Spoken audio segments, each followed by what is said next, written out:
Les mains me tremblaient tellement que je n'aurais pas pu tenir une clé à molette sans la faire tomber.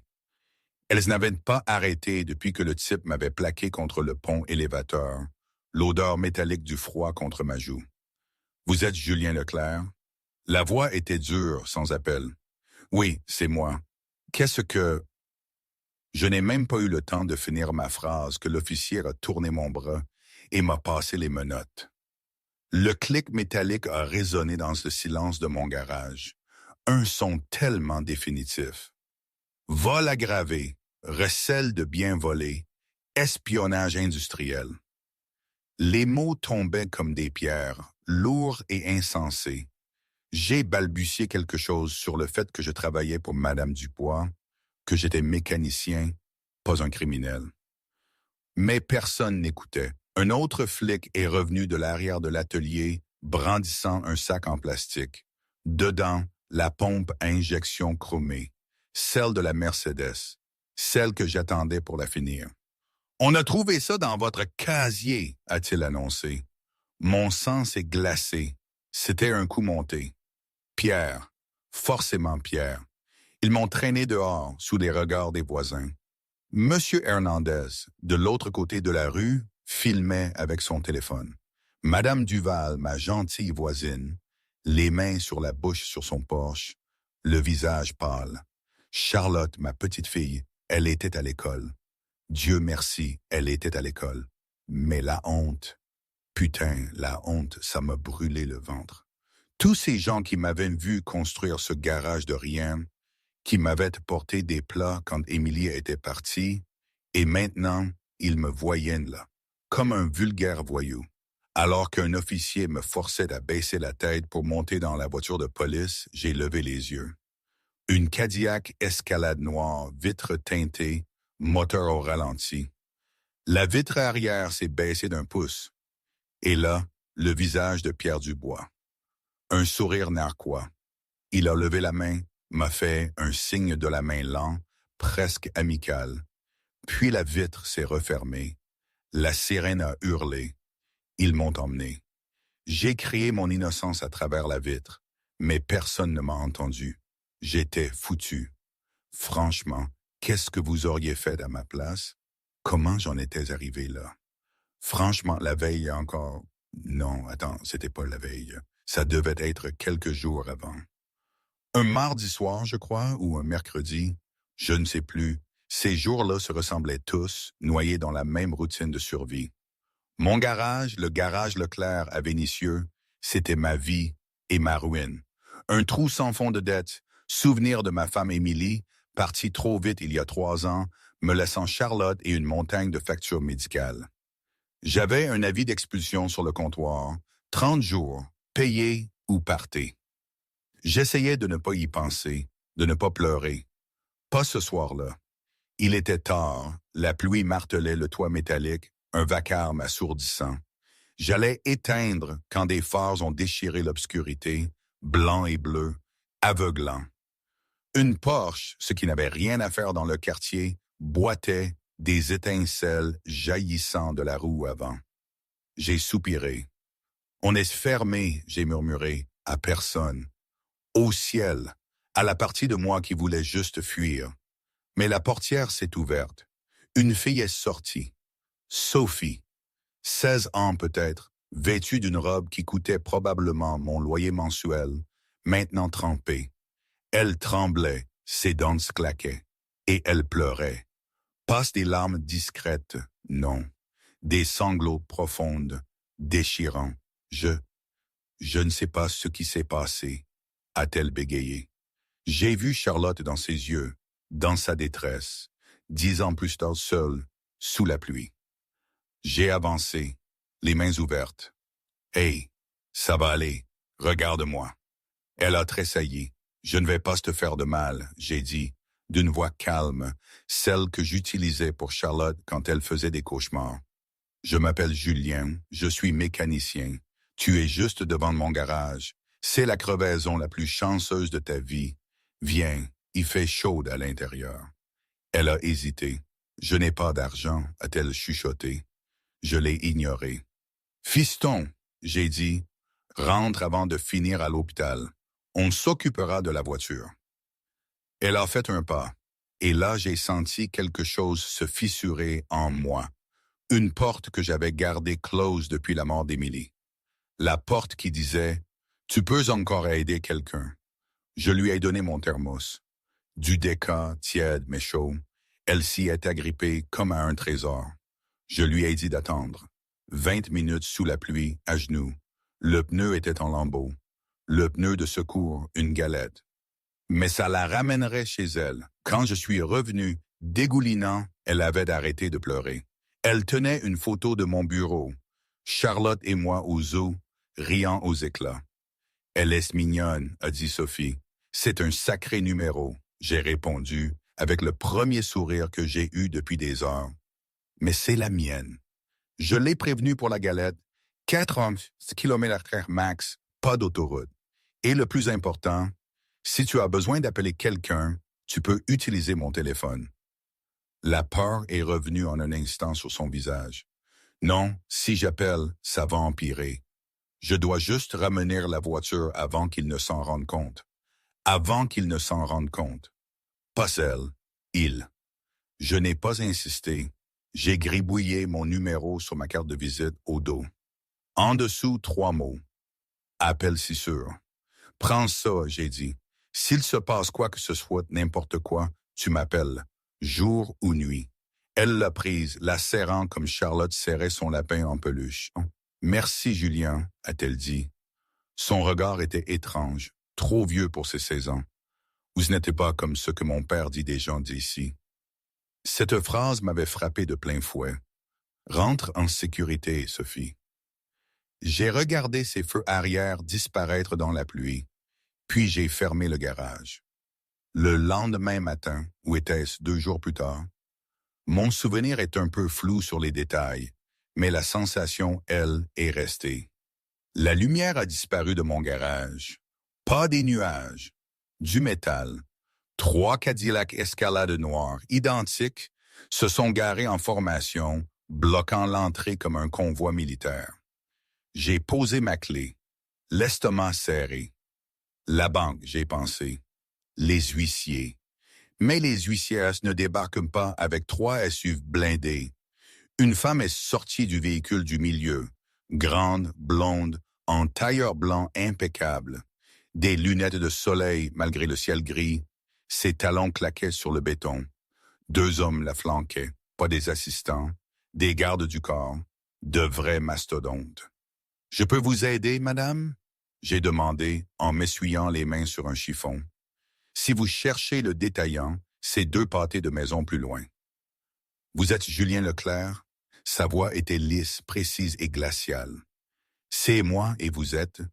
Elle a retiré ses lunettes, des yeux gris, durs, sans chaleur aucune. Marie Dubois, j'ai reconnu le nom. PDG de Dubois Dynamique, Fortune Finance. Sa photo était partout. Qu'est-ce que je peux faire pour vous, Madame Dubois? Elle a sorti un objet froissé de son blazer. Ma carte de visite, celle que j'avais donnée à Sophie. Ma belle-fille laisse rentrer hier soir, a-t-elle dit, sa voix baissant. Elle conduisait une voiture qu'elle n'a pas le droit de conduire. Elle était terrifiée, et elle avait ça dans sa poche. Elle s'est approchée. Je sais comment les hommes comme vous opèrent, Monsieur Leclerc. Vous trouvez une fille vulnérable d'une famille riche. Vous fabriquez une crise, vous jouez les héros. Et après, chantage, abus, quel est le plan? La chaleur m'a envahi le visage avant même que je n'enregistre pleinement les mots. Ma mâchoire s'est serrée à en avoir mal aux dents. Excusez-moi? Vous m'avez bien entendu, le pneu était détruit. Mes mécaniciens l'ont confirmé. Mais vous étiez là, juste à ce moment-là, prête à la sauver. Combien lui avez-vous facturé? Ou le plan de paiement est-il plus créatif? J'ai ri. Un rire sec, sans humour. Madame, j'ai dit, ma voix basse et dure. Vous pensez que j'ai déchiré un pneu de Porsche sous la pluie à minuit pour le changer gratuitement à une gamine que je n'ai jamais vue? Ne jouez pas avec moi. Je peux acheter ce quartier et le transformer en parking avant midi. Alors achetez-le. j'ai répliqué. Mais ne venez pas dans mon garage me traiter de prédateur parce que j'ai changé un pneu pour une gamine effrayée sous la pluie. Le garage est devenu silencieux. Son œil gauche a tressailli, une minuscule faille dans son masque. Elle a pleuré toute la nuit, a-t-elle dit, et pour la première fois, sa voix n'était plus d'acier, mais de papier de verre. Elle ne voulait pas me parler, elle ne voulait pas parler à son père. Elle est restée dans sa chambre, serrant cette carte sale et pleurant. Elle pleurait parce qu'elle a une peur bleue de vous. J'ai riposté. Pas de moi, pas de l'obscurité, pas du pneu crevé. Elle était terrifiée, tremblante à l'idée que sa belle-mère la détruise pour avoir pris la voiture. C'est votre nom qu'elle avait peur de prononcer. J'ai pointé la carte. Cette carte n'est pas une demande de rançon. C'est un numéro de téléphone. Un gars qui ne voulait pas qu'une fille de 16 ans reste bloquée sur l'A7 à minuit.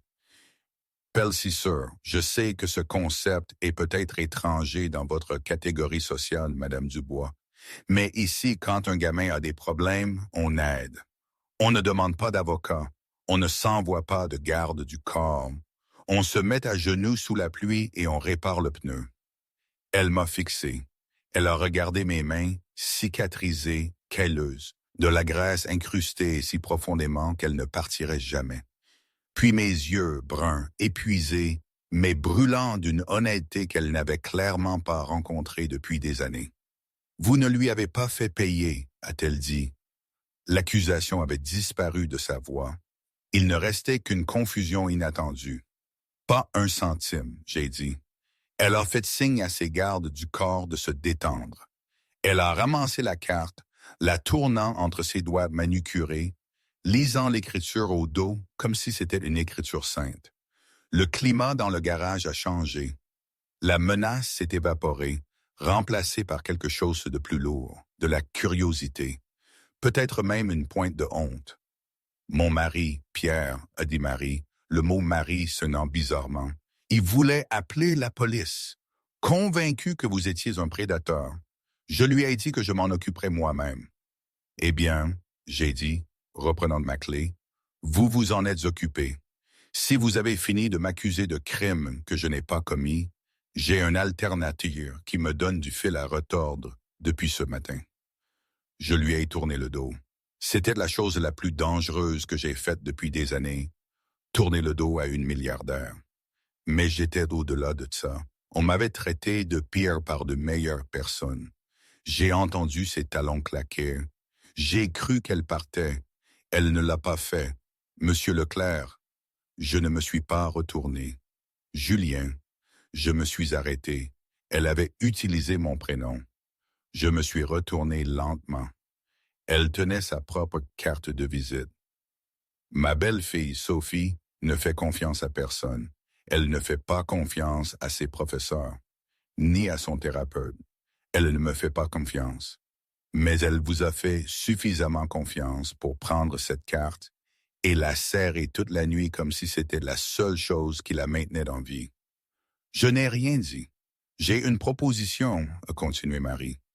Un travail, pas une charité. Du vrai travail, qui rapporte plus en un mois que vous ne faites ici en un an. Je suis mécanicien, Madame Dubois, pas garde du corps, pas thérapeute. Je n'ai besoin d'aucun de ceux-là. J'ai besoin d'un mécanicien. Elle a posé sa carte sur l'établi. Venez au domaine du bois ce soir, 19 heures. Je vous expliquerai tout. Et si je ne me présente pas? Marie s'est arrêtée à la porte.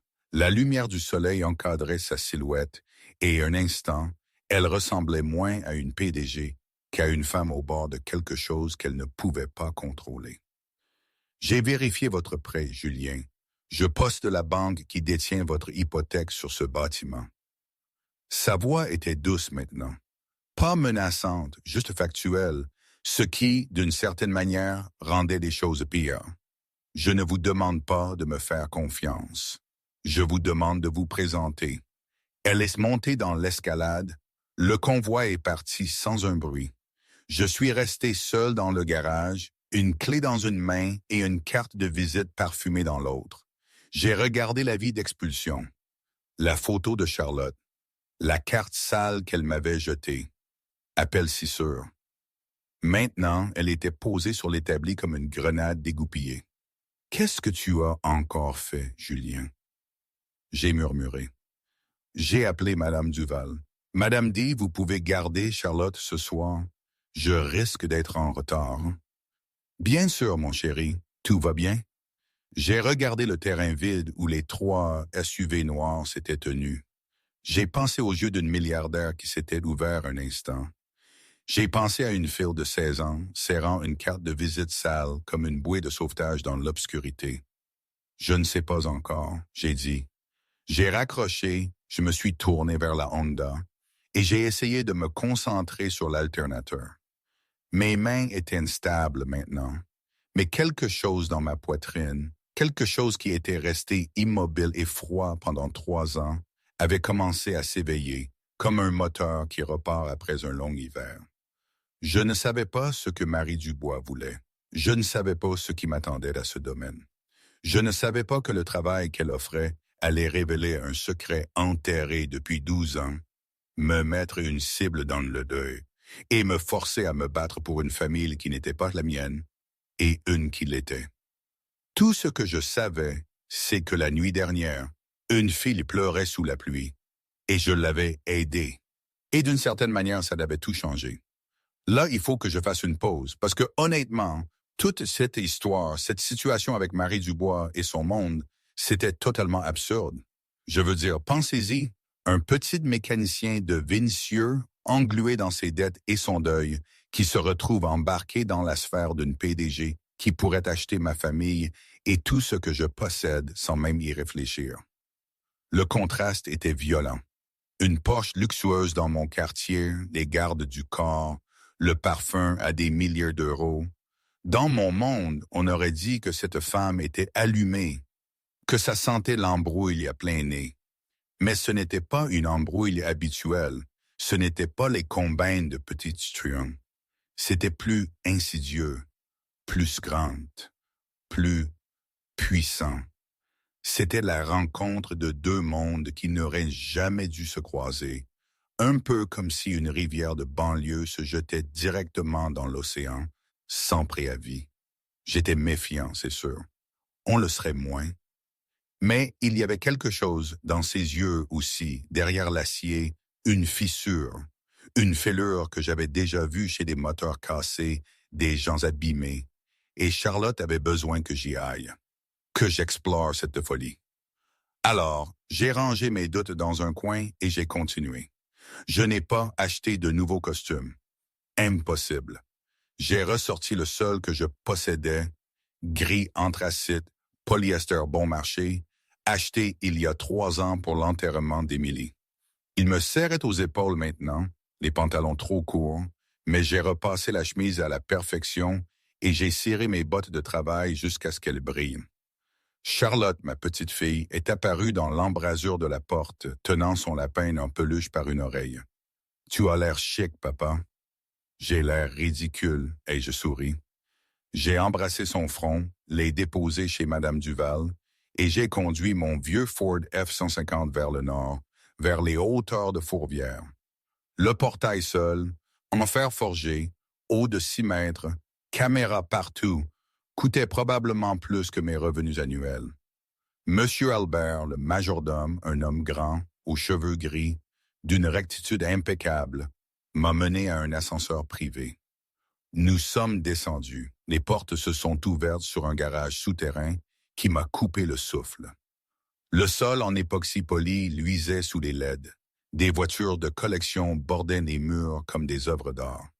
Mais au centre, sous une bâche épaisse, se trouvait l'épave. Quand M. Albert a retiré la toile, mon sang s'est glacé. C'était une Mercedes-Benz 300 SL Roadster de 1957, décapotable argentée. L'une des plus belles voitures jamais fabriquées. Et celle-ci était détruite. L'avant était froissé comme un accordéon. Le pare-brise avait disparu. La portière passager était tellement enfoncée que le métal s'était replié sur lui-même. L'intérieur en cuir était déchiré, déchiqueté et taché de quelque chose de sombre que j'ai reconnu instantanément. Du sang séché, beaucoup. Jésus, ai-je chuchoté. Mon instinct de mécanicien a pris le dessus. J'ai fait le tour de l'épave. C'est catastrophique. Le châssis est tordu. La suspension est morte. Le bloc moteur est probablement fissuré. Qu'est-il arrivé à cette chose? Marie était là, près de Pierre Dubois. Un accident, a-t-elle dit, sa voix mince, presque fragile. Il y a 12 ans. 12 ans, cette femme avait gardé cette épave dans un sous-sol climatisé pendant 12 ans. Je veux qu'elle soit restaurée, a-t-elle déclaré. État d'origine, chaque boulon, chaque couture, chaque morceau de chrome. Je veux que le moteur tourne, que la peinture brille. Madame Dubois, c'est une perte totale. Pour reconstruire cette voiture, je devrais la démonter jusqu'au châssis nu et repartir de zéro. Les pièces pour une 300 SL de 57, des mois, voire un an. J'ai trouvé les pièces, a-t-elle dit. Un entrepôt en Allemagne, elles expédient la semaine prochaine. Le coût? Je me fiche du coût. Pierre a claqué son verre sur l'établi. C'est insensé, Marie. Cette voiture est un cercueil. Elle aurait dû être broyée il y a 12 ans. Ne dis pas ça, a rétorqué Marie, sa voix pleine de menaces. Pourquoi cette voiture? J'ai demandé. Parce que celle-ci est la mienne, a-t-elle dit. C'est la seule chose qui me reste d'avant. Sa voix s'est brisée. Ne la touche pas, a aboyé Pierre, pointant la voiture comme si elle était maudite. Cette voiture a tué Benoît. Le nom a explosé de la bouche de Marie, me frappant de plein fouet. J'ai tressailli. Pierre est devenu livide. Sors, a dit Marie. Monte tout de suite. Pierre m'a regardé avec une haine pure, distillée. Si vous réparez cette voiture, mécano, a-t-il dit doucement, vous le regretterez. Certaines choses sont brisées pour une raison. Quand Pierre est parti, Marie s'est effondrée contre la McLaren, pressant sa main sur son front. Elle semblait plus petite, presque humaine. Le travail paye 50 000 € par mois, a-t-elle dit au sol, plus un bonus de fin de projet. Vous travaillez ici tous les soirs, de 18h à minuit. Votre garage le jour, vos nuits à moi. 50 000 €. Mon endettement s'effacerait en 2 mois. Charlotte pourrait aller à l'université. J'ai regardé l'épave, puis la femme clairement aussi brisée que la machine. Qui est Benoît? J'ai demandé doucement. Sa main est tombée. Elle m'a regardé, ses yeux passés de l'acier au verre. Fragile, transparent. Mon premier mari, a-t-elle dit, le père de Sophie. Les pièces se sont assemblées. Le sang, les 12 ans, la haine de Pierre, le mot cercueil. Il est mort dans cette voiture. Ce n'était pas une question. Oui. Et vous l'avez gardé. Oui. J'ai besoin de la moitié d'avance, j'ai dit. Et je ne travaille pas pour Pierre. Je travaille pour vous. S'il descend ici pendant que je travaille, je m'en vais. Passe de négociation. D'accord. Encore une question. Cette tache sur le siège, c'est ce que je pense? Elle s'est retournée, a marché vers l'ascenseur.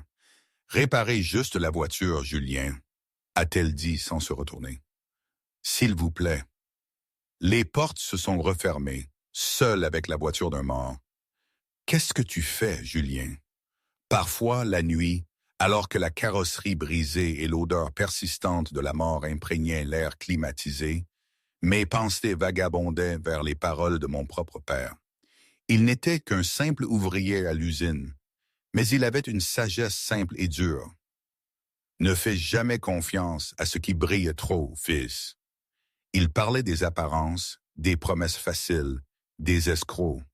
Ici, tout brillait, tout était parfait en surface, le manoir, les voitures rutilantes, la vie apparemment sans effort des riches. Mais sous cette façade polie, il y avait des fissures béantes, des blessures qui ne voulaient pas guérir. Ce garage, avec son luxe froid, était devenu un sanctuaire pour une douleur muette, un secret que même l'argent ne pouvait enterrer.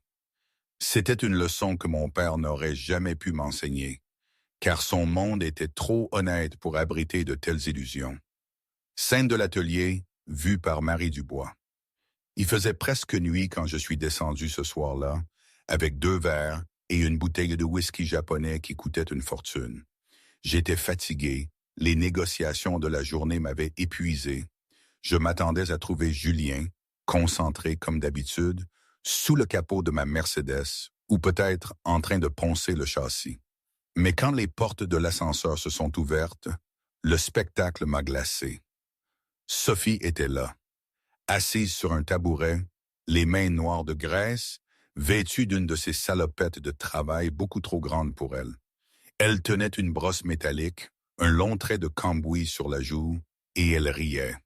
Un rire plein qui résonnait dans le garage, quelque chose que je n'avais pas entendu chez elle depuis des années, je crois.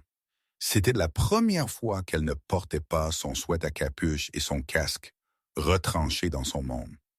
La voir ainsi, si libre, si vivante, me frappa comme un coup de poing. « Chloé », ai-je dit, avant de me reprendre. « C'est Sophie, maman, vous faites toujours ça. » Sa voix était plate, mais ce n'était pas une colère habituelle, c'était une constatation presque triste. Le rire s'est éteint sur ses lèvres comme une bougie au vent. J'ai eu l'impression de gâcher le moment juste en entrant. « Qu'est-ce que tu fais ici? » « J'aide, » a répondu Julien, sans lever les yeux de son travail. Elle a de meilleures mains que moi pour le petit câblage. Plus stable, ça doit venir de sa mère. Ces mots m'ont transpercé. Mes yeux se sont posés sur Sophie, sur la graisse sur sa joue, sur l'étincelante bougie dans sa main et sur le demi-sourire qui s'estompait déjà de son visage. J'avais apporté à boire pour le mécanicien. Pas pour elle, mon verre s'est tendu. « Je devrais y aller », a murmuré Sophie, lâchant la brosse métallique, glissant du tabouret et passant devant moi sans me regarder. Les portes de l'ascenseur se sont refermées. Je suis resté immobile, le tabouret vide, la brosse sur le sol. C'est là que j'ai réalisé. Elle était là tous les soirs depuis une semaine. Julien m'a dit, « Elle vous parle parce que je n'essaie pas de la gérer. Vous lui parlez comme à un rapport trimestriel. Ce n'est pas un problème à résoudre. C'est une gamine qui manque à son père. » Il connaissait mon enfant mieux que moi, mieux que je ne l'avais jamais fait.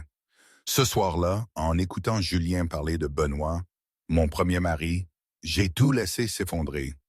Les 12 années de silence, le secret de l'accident, de ma culpabilité, du poids de Pierre. Dans ses bras, je me suis senti libéré, pas comprise, non, mais simplement tenue, comme si j'avais le droit d'être brisé pour la première fois. Cette nuit-là, après que Pierre ait sorti son téléphone comme une arme, filmant mon moment le plus vulnérable et le glissant dans sa poche avec son sourire vénéneux, le garage était devenu un endroit différent. Le chagrin était toujours là, la confusion aussi, mais une nouvelle couche de tension s'était ajoutée, épaisse et suffocante. On a fait comme si de rien n'était. Julien continuait à travailler sur la Mercedes, se plongeant dans la complexité des fils et des tuyaux. Marie venait vers 21h avec les verres et la bouteille. On parlait de la voiture, seulement de la voiture, les conduites de carburant, le faisceau de câbles, la peinture argentée personnalisée que Julien avait passé 3 jours à mélanger jusqu'à ce qu'elle ressemble à du mercure liquide sous les lumières. On ne parlait pas de Pierre, on ne parlait pas de la vidéo, on ne parlait pas de ce qui avait failli se passer entre nous, cette seconde de proximité, cet élan étrange. Mais je le sentais. Cette pression dans l'air comme l'atmosphère avant qu'une tornade ne touche terre. Pierre n'avait pas encore agi, et c'était pire que s'il l'avait fait. Un homme comme lui n'attendait pas par peur. Il attendait parce qu'il planifiait. Sophie aussi le sentait.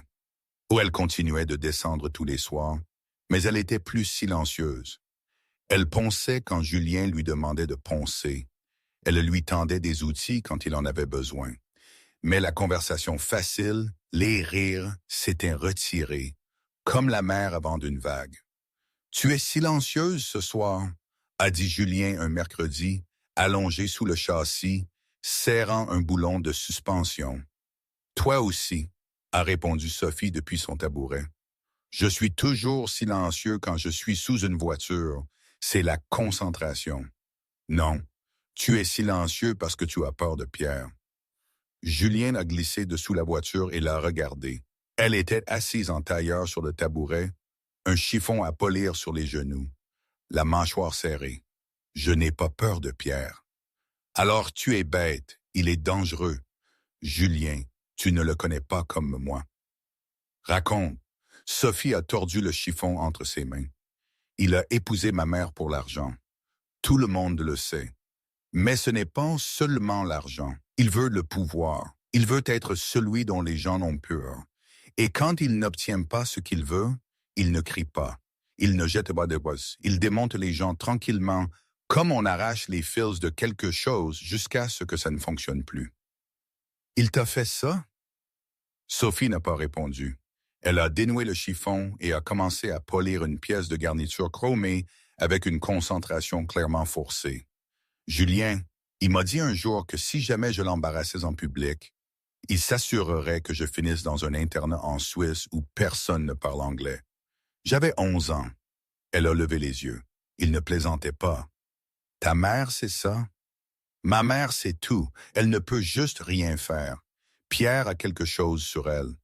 Je ne sais pas quoi, mais quoi que ce soit, ça la tient en laisse. Je n'ai jamais vu personne tenir ma mère en laisse.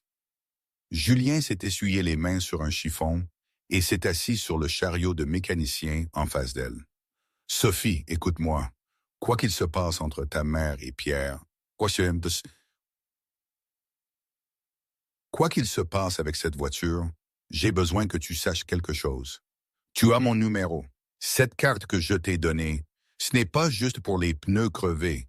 Si les choses tournent mal dans cette maison, vraiment mal, tu m'appelles. Tu comprends? Tu ne peux pas combattre Pierre. Je ne parle pas de combattre, je parle de s'assurer que tu es en sécurité. Sophie l'a regardé longuement. Julien. Oui? Pourquoi tu t'en soucies? Sérieusement, tu ne nous dois rien. Tu pourrais prendre l'argent, faire profil bas et juste réparer la voiture. Pourquoi tu continues? Pourquoi tu continues d'être comme ça? Julien y a réfléchi. Il a pensé à Émilie, à comment elle disait qu'il collectionnait les gens, comme d'autres collectionnaient les outils. Il a pensé à Charlotte, endormie chez Madame Duval en ce moment, faisant confiance à son père pour rentrer à la maison. Parce que ma femme est morte il y a 3 ans, a-t-il dit. Et pendant 3 ans, j'ai vécu comme si le monde était quelque chose qui arrivait aux autres. Comme si j'essayais juste de survivre jusqu'à ce que Charlotte soit assez grande pour survivre sans moi. Mais ensuite, ton pneu a éclaté devant mon garage et je me suis souvenu ce que c'était de faire quelque chose qui comptait vraiment. Il a haussé les épaules. Je ne peux plus oublier ça. Les yeux de Sophie étaient humides. Elle a cligné fort et a baissé les yeux sur le chrome dans ses mains. Mon père, Benoît, il vous aurait aimé. Je l'aurais aimé aussi. L'ascenseur a sonné.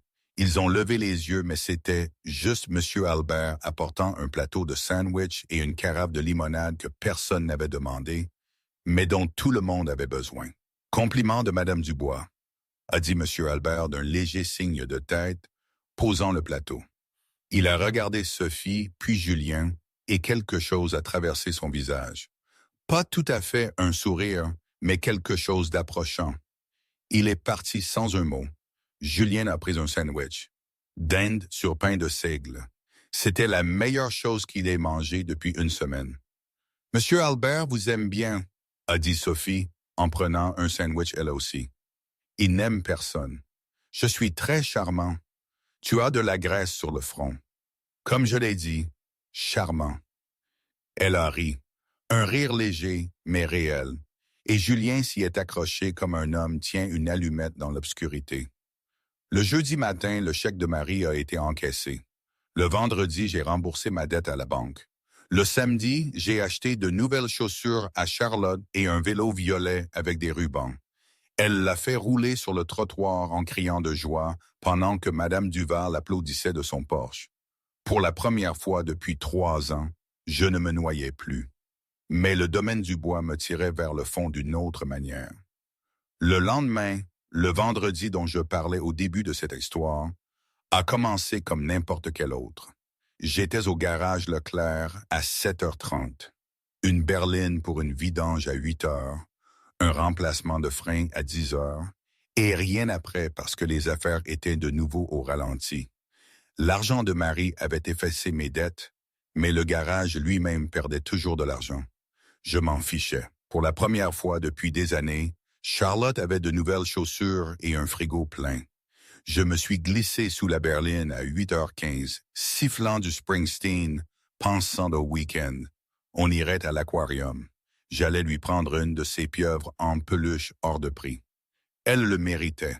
Je pensais aux tentacules de pieuvre quand j'ai entendu les pneus. Pas une voiture, plusieurs. Rapide, s'arrêtant en hurlant devant la porte du garage. Puis les cris. Police! Mandat de perquisition! Personne ne bouge. La porte du bureau a explosé vers l'intérieur. Je me suis roulé dessous la berline si vite que je me suis écorché l'épaule sur le pot d'échappement. 4 officiers en uniforme ont déferlé dans l'atelier. Derrière eux, 2 détectives en costume bon marché. Un d'eux, un homme au cou épais, le visage comme un parpaing, m'a poussé un papier sur la poitrine avant même que je puisse me lever. Julien Leclerc. Oui, qu'est-ce que... Vous êtes en état d'arrestation. Retournez-vous. C'est là que ça a commencé, ce que je vous ai raconté au début. Ce plongeon dans l'absurdité totale. La cellule de garde à vue sentait l'eau de Javel et la sueur et la fin du chemin. J'étais assis sur le banc en métal, la tête dans les mains. Ils avaient pris mon téléphone, mon portefeuille, ma ceinture. Je ne pouvais appeler personne. Pas Marie, pas Madame Duval, Charlotte. La pensée m'a serré la poitrine comme un étau. L'école se terminait à 15h15. Madame Duval la prenait d'habitude, mais elle n'avait pas d'autorisation officielle. Si je n'étais pas là, et personne ayant une autorité légale ne se présentait, l'école appellerait les services sociaux. Pierre savait ça. Bien sûr, Pierre savait ça. Ce n'était pas juste un coup monté. C'était une attaque chirurgicale visant la seule chose que je ne pouvais pas survivre à perdre. Je me suis pressé les paumes contre les yeux jusqu'à voir des étoiles. Pense, Julien, pense. Mais il n'y avait rien à penser. J'étais dans une boîte, sans téléphone, sans avocat, sans issue. Pendant ce temps, à l'autre bout de la ville, Marie était au milieu d'une réunion du conseil d'administration quand son téléphone a vibré. Elle l'a ignoré. Il a vibré de nouveau. Elle a jeté un coup d'œil. Un message de Pierre. Vérifie les infos. Ton garçon est enchaîné. Puis un second texte. Démissionne de ton poste de PDG avant 17h, sinon je publie la vidéo et je témoigne que tu étais sa complice. Je prends la société, la maison et la garde totale de Sophie. L'horloge tourne, ma chérie. Le visage de Marie s'est vidé de ses couleurs. Elle s'est levée si vite que sa chaise est tombée à la renverse. Réunion ajournée, a-t-elle dit. Sa voix était étranglée. Elle a marché jusqu'à son bureau, a fermé la porte et a appelé son équipe juridique. Faites sortir Julien Leclerc de détention maintenant. Je me fiche de la caution. Je me fiche du juge de permanence. Faites-le sortir. La voix de son avocate était prudente, mesurée et dévastatrice. Nous ne pouvons pas. Le procureur insiste pour qu'il n'y ait pas de caution. Il le classe comme un risque de fuite. Et Madame Dubois, votre mari a soumis un affidavit sous serment au procureur. Il se positionne comme le lanceur d'alerte. Il affirme que vous n'aviez aucune connaissance du vol et que Leclerc agissait seul. C'est un mensonge. J'ai engagé Julien. J'ai autorisé chaque pièce du travail. Si vous intervenez maintenant, cela ressemble à une entrave à la justice. Cela ressemble à la protection d'un amant. L'affidavit de Pierre fait spécifiquement référence à une relation inappropriée.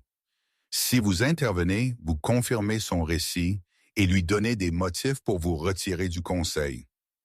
La main de Marie a serré le téléphone jusqu'à entendre la coque craquer. Alors, qu'est-ce que vous êtes en train de me dire?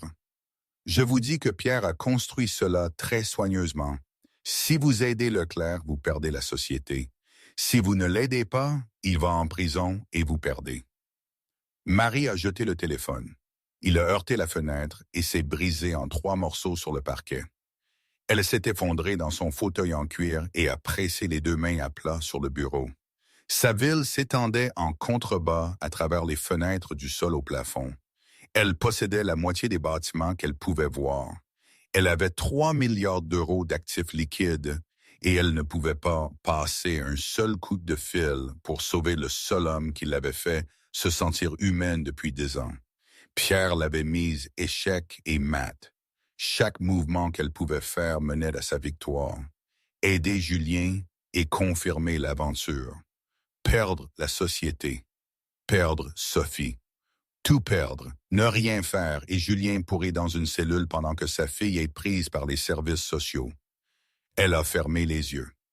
Pour la première fois depuis la mort de Benoît, Marie Dubois n'avait aucun plan. C'est là que la porte de son bureau s'est ouverte. Ce n'était pas son assistante. C'était Sophie. Elle ne portait pas son sweat à capuche et ses écouteurs habituels. Elle portait un blazer, un de ceux de Marie, volé dans le placard du couloir légèrement trop grand aux épaules. Ses cheveux étaient tirés en arrière. Sa mâchoire était serrée et elle portait un ordinateur portable.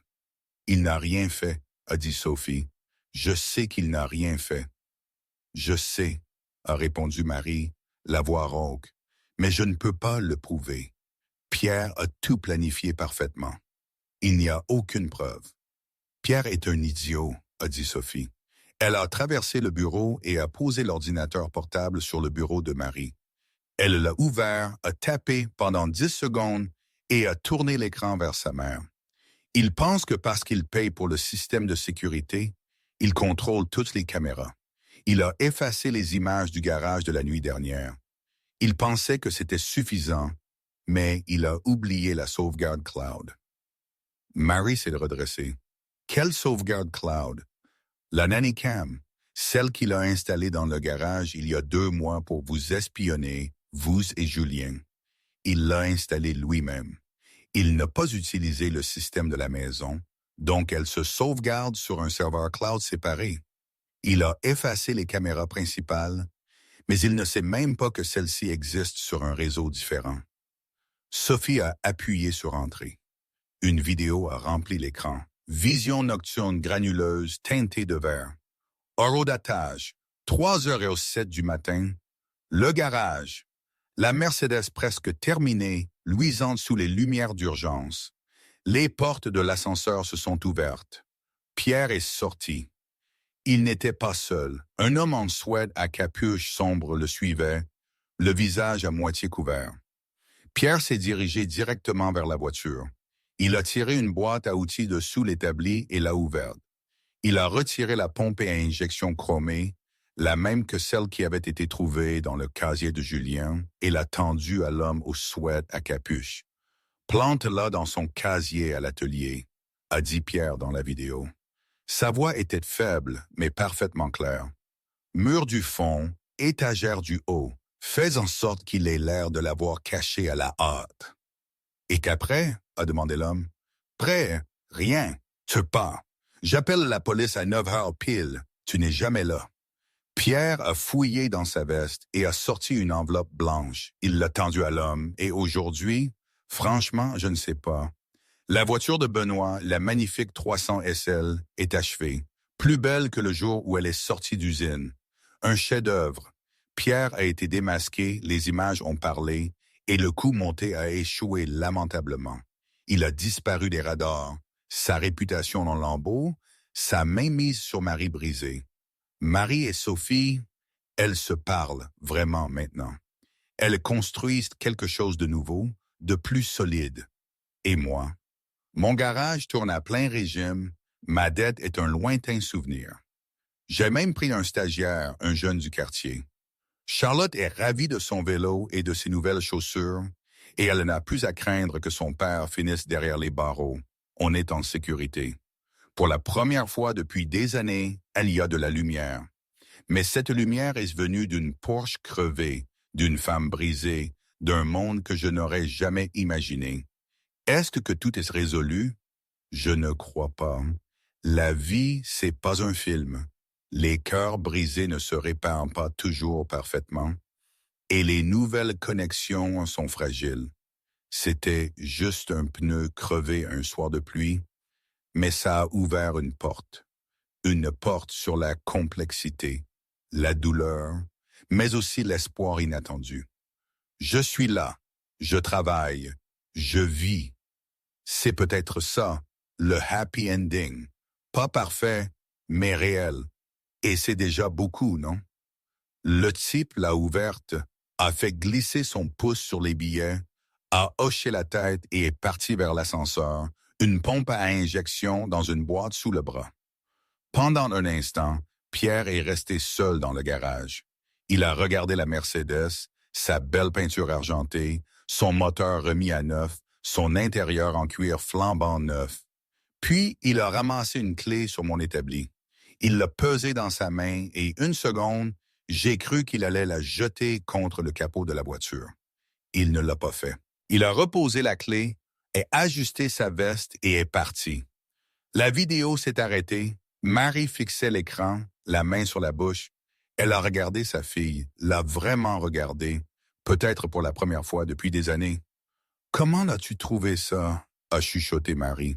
« Tu m'as obligé à prendre ces cours de codage l'été dernier, maman, » a dit Sophie, sa voix toujours aussi calme, presque effrayante. « J'ai piraté le réseau de la maison il y a 3 semaines, quand j'ai commencé à me douter que Pierre surveillait les caméras du garage.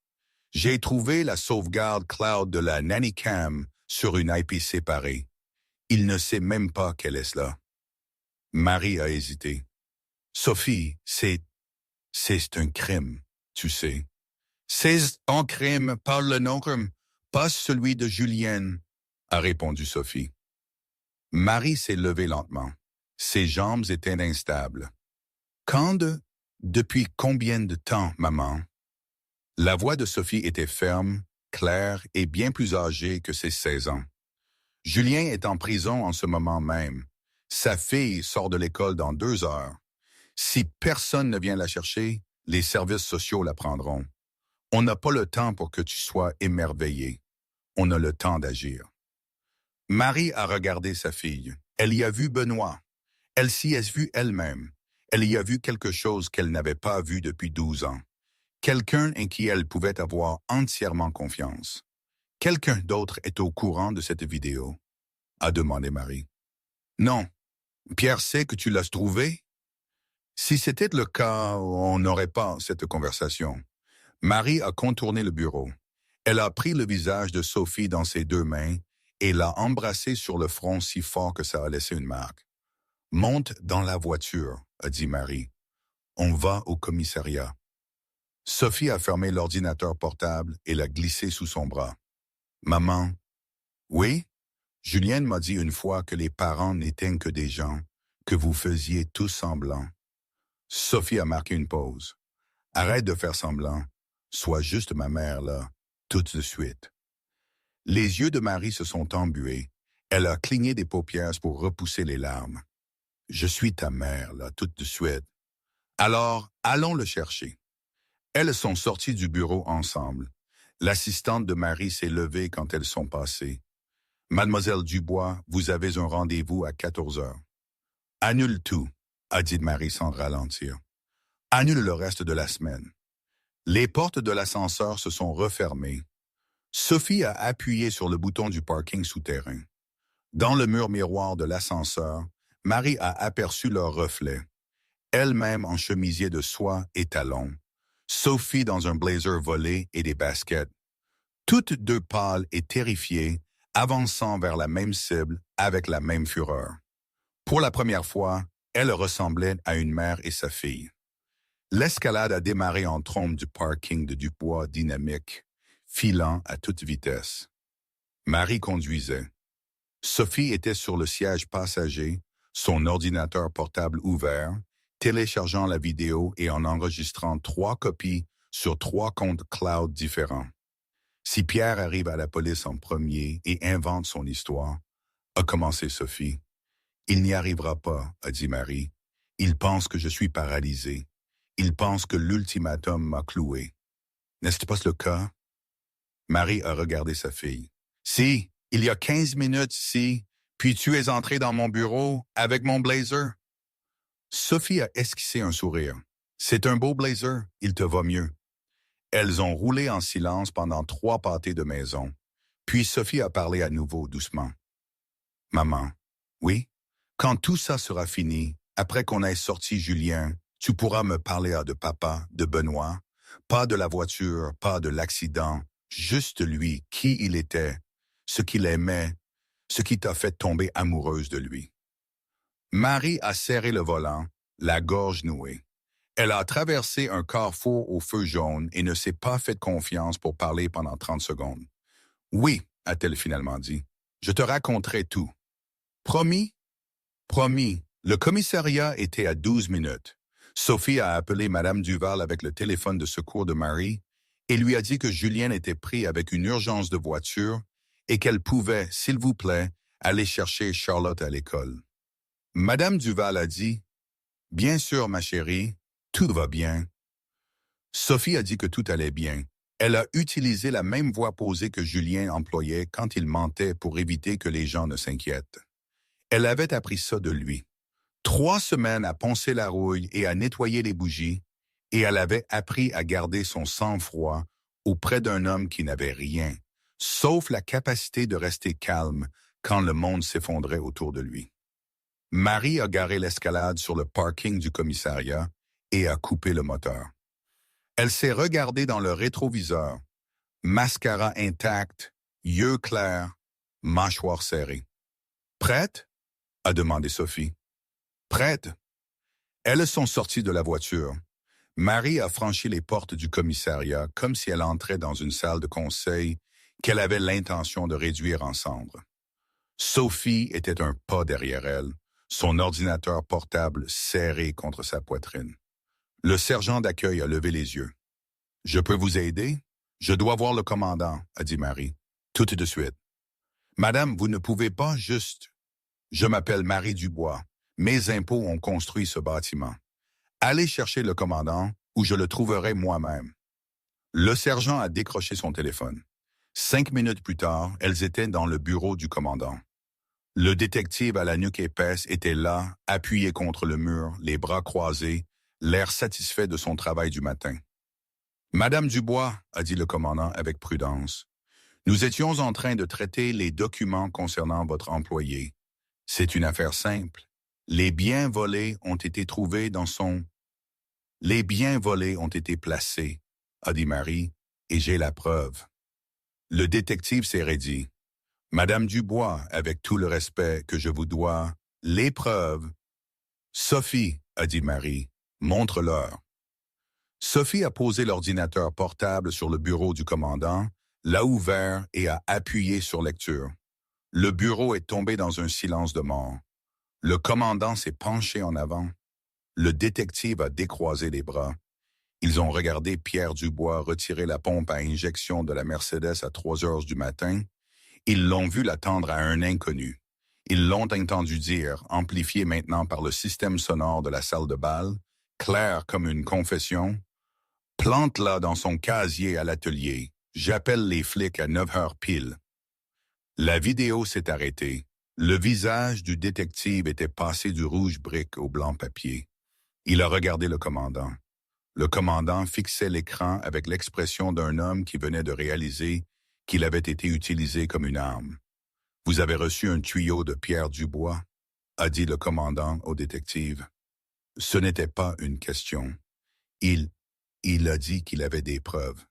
Il avait l'affidavit. « Libérez Julien maintenant !» a dit le commandant. Sa voix aurait pu couper l'acier. « Et faites-moi un mandat d'arrêt pour Pierre Dubois. Complot, dépôt de fausses déclarations, falsification de preuves, vol qualifié. Commandant, Maintenant, détective, avant que j'ajoute votre nom au mandat. » Le détective a quitté la pièce si vite qu'il a failli faire tomber la porte de ses gonds. Marie a regardé le commandant. Je veux que toutes les charges contre Julien Leclerc soient abandonnées ce soir, et je veux des excuses officielles de ce département livrées à son lieu de travail. Madame Dubois, il avait été arrêté devant ses voisins. Sa fille a failli perdre son père aujourd'hui parce que votre département a agi sur la parole d'un homme qui a lui-même commis le crime. La voix de Marie n'a pas monté. Elle n'avait pas besoin de monter. Vous allez arranger ça. Le commandant a hoché la tête lentement. Vous l'aurez. Marie s'est tournée vers Sophie. Reste ici, je vais le chercher. Je viens avec toi. Sophie. Maman, je viens. Marie a regardé sa fille, son blazer, son ordinateur portable, sa mâchoire serrée, ses yeux féroces, et n'a pas discuté. Elles ont marché dans le couloir jusqu'aux cellules de détention. Un buzzer a retenti. Une porte d'acier s'est ouverte. Je me suis retrouvé assis sur le banc métallique, les coudes sur les genoux, fixant le sol en béton. J'avais l'impression d'avoir vieilli de 5 ans en 4 heures. Ma chemise était froissée. Mes poignets étaient rouges à cause des menottes. Je n'ai pas levé les yeux quand la porte de la cellule s'est ouverte. Je vous l'ai dit, ai-je dit d'une voix rauque. Je veux un avocat. Tu n'as pas besoin d'un avocat, Julien.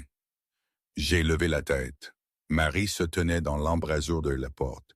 Derrière elle, regardant autour du cadre avec un sourire timide et épuisé, il y avait Sophie. Je me suis levé, mes jambes ont failli fléchir. Marie, comment as-tu? Elle ne m'a pas laissé finir. Elle a traversé la cellule en 2 pas et m'a jeté ses bras autour. Je l'ai rattrapée, je l'ai tenue, j'ai enfoui mon visage contre son cou. Elle tremblait, je tremblais. Aucun de nous ne se souciait des caméras ou des flics qui regardaient du fond du couloir. Je suis désolé, a chuchoté Marie dans mon épaule. Je suis tellement désolé. Charlotte, ai-je haleté en reculant. Je dois aller chercher Charlotte. Si elle n'est pas... Madame Duval l'a récupérée, a dit Sophie en entrant dans la cellule. Je l'ai appelée il y a 2 heures. Charlotte va bien. Elle mange une pizza et regarde des dessins animés. J'ai regardé la fille, la jeune femme de 16 ans, qui avait trébuché dans mon garage en pleurant sous la pluie il y a 3 semaines, se tenait dans un commissariat, vêtue du blazer de sa mère, tenant l'ordinateur portable, me disant que ma fille était en sécurité. Tu l'as appelée? Ma voix s'est brisée. J'ai utilisé le numéro sur la carte, a dit Sophie. Celui que tu m'as donné. J'ai laissé échapper un son qui était à moitié un rire, à moitié un sanglot. J'ai étendu le bras et j'ai attiré Sophie dans l'étreinte. Pendant un instant, nous sommes restés tous les 3 dans une cellule de prison, nous serrant les uns les autres, respirant. Puis j'ai reculé et je me suis essuyé le visage avec ma manche. La douceur a disparu de mes yeux. Ce qui l'a remplacé était quelque chose de plus dur, de plus vieux et d'absolument certain. « Où est Pierre ?» ai-je demandé. « La police obtient un mandat », a dit Marie. Sophie a trouvé des images de lui en train de planter les preuves. « Il va s'enfuir. »« Il le pourrait », a dit Marie, « mais il ne sait pas que nous avons la vidéo. Il pense que je suis assise dans mon bureau, paralysée. Il pense qu'il a déjà gagné. » J'ai regardé ma montre. Il était juste après 2 heures de l'après-midi. « Le gala, ai-je dit, ce soir au domaine, il prévoit d'annoncer sa prise de contrôle devant la presse et le conseil. »« Oui, » a dit Marie. « La voiture est-elle finie? » J'ai marqué une pause. Il faut réinstaller la pompe à injection. La police l'a rendue comme preuve, mais le moteur n'est pas réglé. Elle ne démarrera pas. J'ai craqué mes jointures. Le son a résonné contre les murs de la cellule.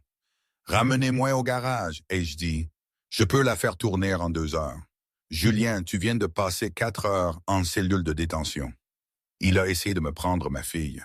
Ma voix était basse, calme et plus dangereuse que Marie ne l'avait jamais entendue. Il a essayé de me mettre en prison pour que Charlotte finisse chez les services sociaux. Je ne suis pas fatigué, Marie. J'en ai assez. On finit ça ce soir. Marie m'a regardé, puis Sophie, puis à nouveau moi. « Alors, allons-y, » a-t-elle dit. Nous sommes sortis du commissariat ensemble. Le soleil de l'après-midi a frappé mon visage et je me suis arrêté sur les marches, j'ai fermé les yeux et j'ai respiré. L'air libre. Il avait un goût différent quand on avait failli le perdre. Sophie se tenait à côté de moi. « Ça va? » J'ai ouvert les yeux. J'ai regardé la jeune femme qui avait sauvé ma vie avec un blazer volé et une caméra de sécurité piratée. « Oui, ma puce, » ai-je dit. « Ça va? » Nous sommes montés dans l'escalade. Marie conduisait. J'étais sur le siège passager. Sophie était à l'arrière, déjà en train d'ouvrir le réseau de sécurité du domaine sur son ordinateur portable, s'assurant que Pierre n'avait pas changé les codes. Personne n'a parlé. La ville défilait floue derrière les fenêtres. 3 personnes de 3 mondes différents se dirigeaient vers la même collision, pourtant la même fureur silencieuse. J'ai fléchi mes mains. Elles étaient instables. Pour la première fois depuis que la porte de la cellule s'était refermée derrière moi, je me sentais à nouveau moi-même. Pas une victime, pas un mécanicien qui s'était retrouvé dépassé. Un père, un homme, et ce soir, un règlement de compte. L'escalade a franchi les grilles du domaine à 14h47. Le terrain grouillait déjà d'activité. Camions traiteurs, fleuristes, techniciens sont tirant des câbles sur la pelouse. Le gala était prévu pour 20 heures, dans 5 heures. « Où est Pierre ?» ai-je demandé pendant que Marie se garait près de l'entrée de service. « Sa voiture est là », a dit Sophie depuis la banquette arrière, montrant du doigt une Aston Martin noire garée près des marches d'entrée. « Il est probablement dans son bureau, en train de répéter son discours de victoire. »« Il ne sait pas que je suis libre », a dit Marie. « Pas encore. Le mandat vient d'être émis. La police monte son dossier. Ils n'interviendront pas avant que nous donnions le signal. » Nous donnons le signal. J'ai demandé un service au commandant. Il m'en devait plusieurs. Marie a coupé le moteur. Pierre annoncera sa prise de contrôle ce soir. Il s'attend à ce que je démissionne en silence ou que je ne me présente pas du tout. Au lieu de cela, nous le laissons monter sur cette scène, le laissons tout dire dans un microphone, puis nous diffusons la vidéo devant 300 personnes et une salle pleine de journalistes. Je l'ai regardé. C'est risqué. Si quelque chose tourne mal, rien ne va mal tourner, a dit Sophie, fermant son ordinateur portable. J'ai déjà téléchargé les images sur un serveur sécurisé. J'ai accès au système audiovisuel du domaine. Quand maman me donnera le signal, je changerai la diffusion sur l'écran principal derrière la scène. Le logo de Pierre disparaîtra. Son visage à 3 heures du matin apparaîtra. Tu peux faire ça d'où? De n'importe où dans la maison avec le Wi-Fi. Je serai en coulisses. J'ai secoué la tête lentement. Ma puce, quand ce sera fini, tu vas diriger une entreprise du Fortune 500 ou devenir la hackeuse la plus dangereuse de l'Ouest. Pourquoi pas les deux, a dit Sophie. Marie a esquissé un demi-sourire. Il a disparu rapidement. Julien, la voiture, peux-tu vraiment la faire démarrer en 2 heures? Le moteur est refait, la pompe à injection n'a plus qu'à être remise et je dois régler l'allumage. 2 heures si rien ne me résiste. J'ai ouvert la portière de la voiture, mais j'ai besoin de savoir pourquoi la voiture. Pourquoi doit-elle rouler ce soir? Nous avons la vidéo. Nous avons les preuves. Pourquoi devons-nous conduire une Mercedes de 57 dans un gala? Marie est restée silencieuse un instant. Elle a regardé à travers le pare-brise de la maison. Sa maison, celle que Pierre essayait de lui voler. Parce que cette voiture est la dernière chose que mon premier mari a touchée, a-t-elle dit. Pierre a détruit la vie de Julien ce matin pour enterrer cette voiture et tout ce qu'elle représente. Il veut que Benoît soit effacé. Il veut que je sois brisé. Il veut que Sophie soit réduite au silence. Elle s'est tournée vers moi. Quand je conduirai cette voiture dans sa fête, je ne ferai pas une entrée. Je ferai une déclaration. Cette voiture a vécu. J'ai vécu. Et il perd. J'ai soutenu son regard pendant 3 secondes, puis j'ai hoché la tête. J'aurais besoin de Sophie au garage pendant la première heure. Elle est meilleure avec les petits câblages que moi. Je m'occuperai de la mise en place du gala, a dit Marie. Pierre ne doit rien savoir de ce qui a changé. Je dois jouer la carte de la défaite jusqu'au moment où nous agissons. Peux-tu faire ça? Peux-tu le regarder et faire semblant? La mâchoire de Marie s'est serrée. Je fais semblant depuis 6 ans. Une nuit de plus, ce n'est rien. Ils se sont séparés. Marie est entrée dans la maison par l'entrée principale, les épaules basses, le visage tiré, jouant la comédie de l'effondrement pour quiconque la regardait. Sophie et moi avons pris l'ascenseur de service jusqu'au garage souterrain. La Mercedes attendait, sa peau argentée, apprêtée et polie, luisante sous les lumières LED. Belle, presque complète, et silencieuse comme une tombe. Je me suis changé pour mettre ma combinaison de travail.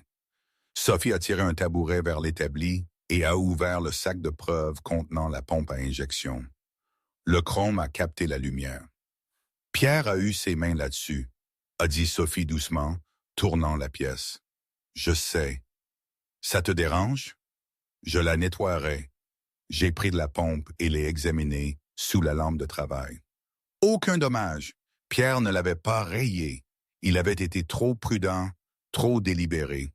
Il l'avait manipulée comme une preuve à planter, pas comme une pièce à détruire. Passe-moi le jeu de douille. 10 millimètres. Sophie me l'a tendu sans demander à quoi il ressemblait. Elle avait appris. J'ai travaillé vite, plus vite que sur n'importe quoi d'autre dans ma vie. Mes mains bougeaient avec une précision née de 17 ans sous des capots, mais alimentée par quelque chose de nouveau, quelque chose d'ardent et de concentré qui brûlait dans ma poitrine comme un chalumeau tourné vers l'intérieur. Chaque boulon que je serrais était personnel. Chaque connexion que je faisais était un doigt d'honneur adressé à l'homme à l'étage en train de répéter son coup d'état. Conduite de carburant connectée, ai-je dit après 40 minutes. Vérifie le collier du boîtier de filtre. Sophie a tendu la main et l'a testé. Serré. Bien, maintenant je dois régler l'allumage. C'est la partie délicate. Si l'allumage est décalé de quelques degrés, le moteur tourne mal ou ne démarre pas du tout. Comment tu le règles?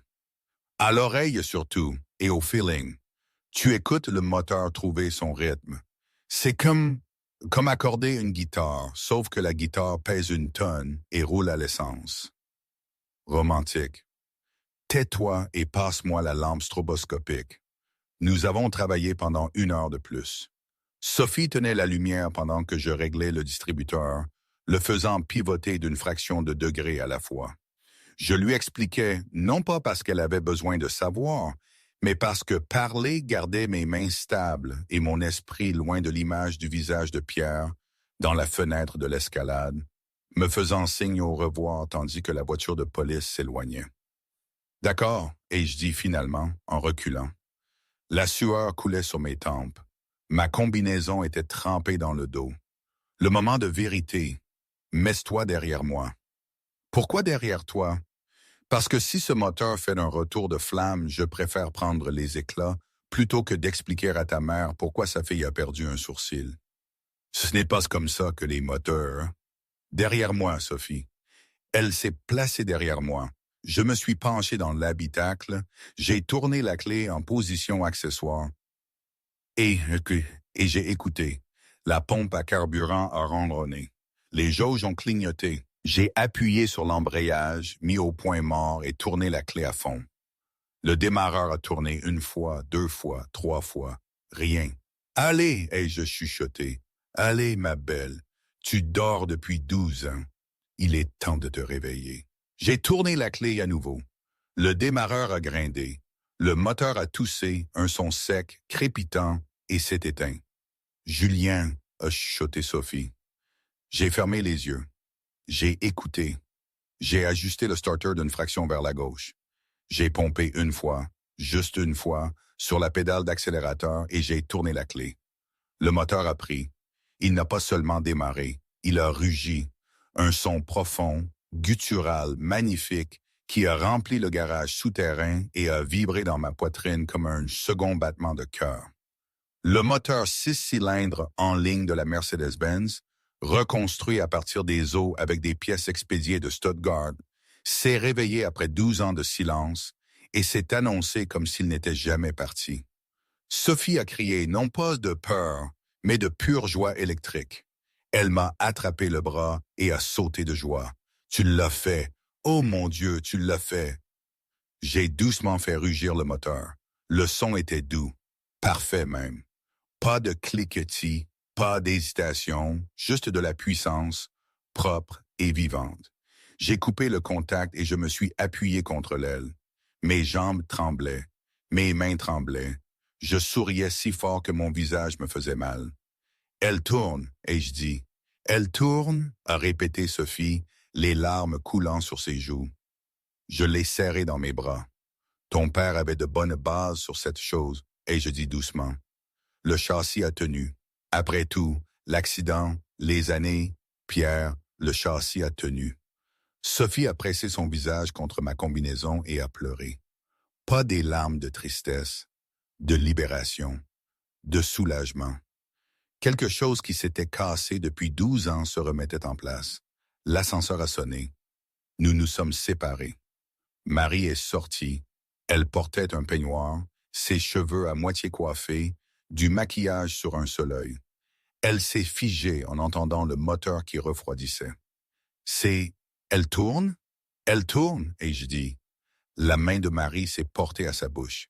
Elle s'est dirigée vers la voiture et a posé sa paume à plat sur le capot. Le métal était chaud. Benoît, a-t-elle chuchoté, si doucement que je l'ai à peine entendu. Puis elle s'est redressée. L'acier est revenu. Mais c'était différent maintenant, non pas froid ni défensif. C'était l'acier d'une épée qu'on tire du fourreau. Je te veux doucher, habillé et dans cette voiture à 19h30, a dit Marie. Il y a un smoking accroché dans la suite d'invités à l'étage. Il tira. Tu m'as acheté un smoking? Je l'ai acheté il y a 3 semaines. Je savais que cette nuit allait arriver. Tu ne savais pas que Pierre allait... Je savais que Pierre allait essayer quelque chose. Je ne savais juste pas quoi. Elle a regardé Sophie. Je n'avais pas prévu que ma fille soit celle qui nous sauverait. Cette partie était meilleure que tout ce que j'aurais pu imaginer. Sophie s'est essuyé le visage. J'ai appris des meilleurs. Tu as appris de lui, a dit Marie me montrant du doigt. Et c'est bien, parce qu'il est meilleur que moi pour cette partie-là. C'était la chose la plus vulnérable que je l'ai jamais entendu dire. Sophie l'a entendu aussi. Elle a regardé sa mère, l'a vraiment regardée, et pendant 3 secondes, la distance entre elles s'est réduite à néant. « Allez vous préparer, a dit Sophie à nous deux. Je dois tester le système audiovisuel. »« Sophie, a dit Marie, fais attention. Si Pierre te voit près de l'équipement technique, Pierre ne sait pas que j'existe, maman. C'est toujours sa plus grande erreur. » Marie a hoché la tête. Elle a touché la joue de Sophie une fois, légère, rapide, comme si elle avait peur que le geste ne se brise si elle le maintenait trop longtemps, et a pris l'ascenseur. J'ai pris ma douche dans la suite d'invités. L'eau chaude a frappé des muscles que je ne savais pas tendus.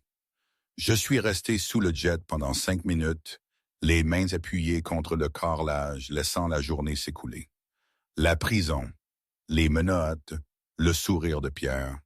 Charlotte presque perdue. Le moteur qui prend. J'ai mis le smoking. Il me taillait comme s'il avait été fait pour moi. Laine noire, chemise blanche, revers en satin. Je me suis regardé dans le miroir et je ne me suis pas reconnu. « Émilie », ai-je dit à mon reflet, car je lui parlais toujours quand j'étais seul. Je suis sur le point de conduire la voiture d'un mort dans la fête d'un milliardaire pour faire tomber le type qui a essayé de m'incriminer.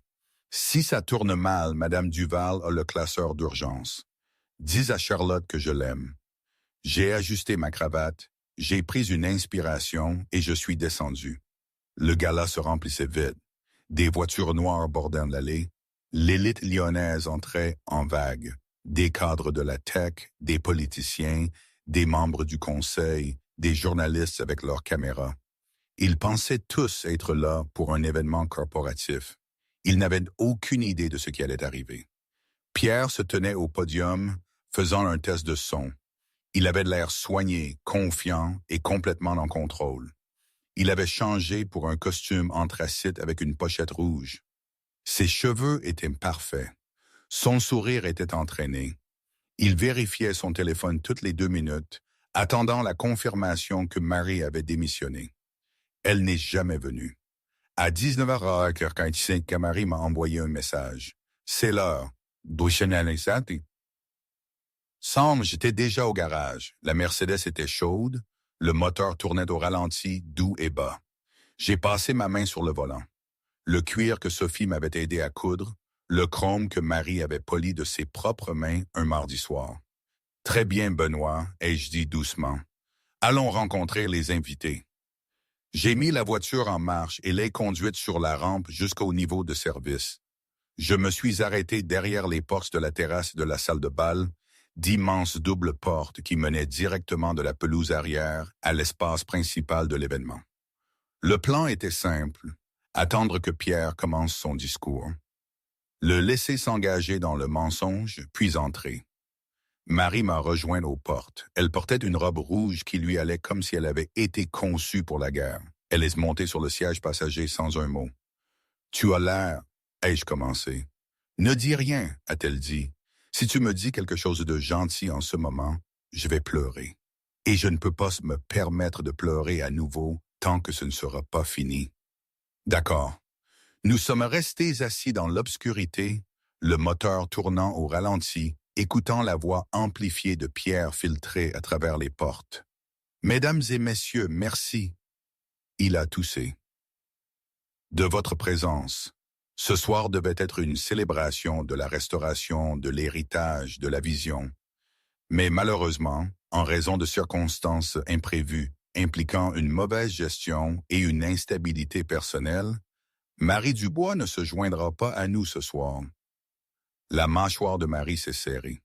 J'ai vu ses mains se serrer en poing sur ses genoux. De plus, a continué Pierre, à la lumière des récentes activités criminelles impliquant un membre de son personnel, c'est avec un profond regret que je dois annoncer une restructuration immédiate de Dubois Dynamique. À compter de ce soir, j'assumerai le rôle de PDG par intérim pour restaurer.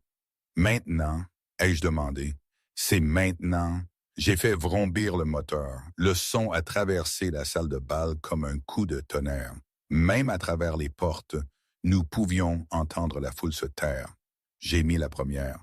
« Les portes sont fermées, Julien, » a dit Marie. J'ai appuyé sur l'accélérateur.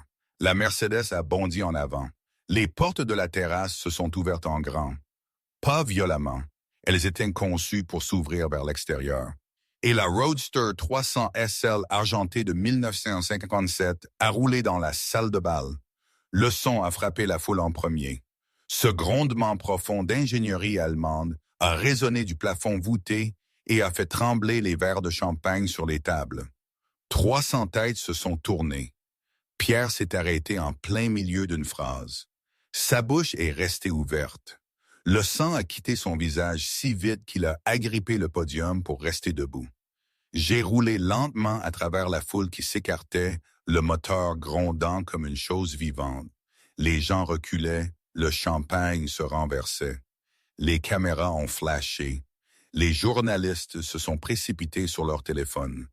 J'ai arrêté la voiture directement devant la scène, à 3 mètres de Pierre. J'ai coupé le moteur. Le silence était assourdissant. Marie s'est levée du siège passager.